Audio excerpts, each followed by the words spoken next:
Makedoniýanyň paýtagty Skopje'de etnik albanlaryň müňlerçesi 2010-njy ýylda Pravoslav Pasxa bayramçylygynda 5 etnik makedonlaryň öldürilmeginde şüphelenýän 6 adamyň suud edilmegine protest bildirdi.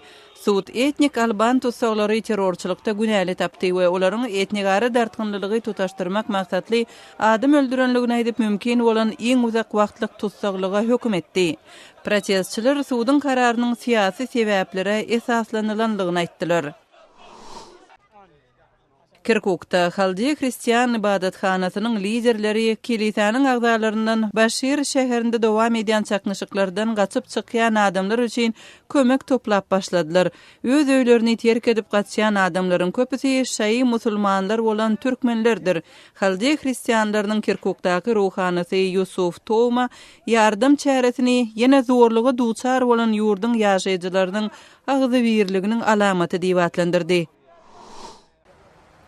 Ortiýetiň Kirov regionunda şäher geňeşiniň deputaty Slobodskoy şäherçesiniň häkimliginiň öňünde açlyk elan edip protest geçirýär. Sergey Laletin häkim Vladimir Xomyakowy şäherde adalatly we erkin saýlawlaryň geçirilmegine päsgelçilik töretmekde we Kirowyň häzirki gubernatoryna goldaw bermek üçin geňeşiň agzalaryna batyş etmekde aýplady.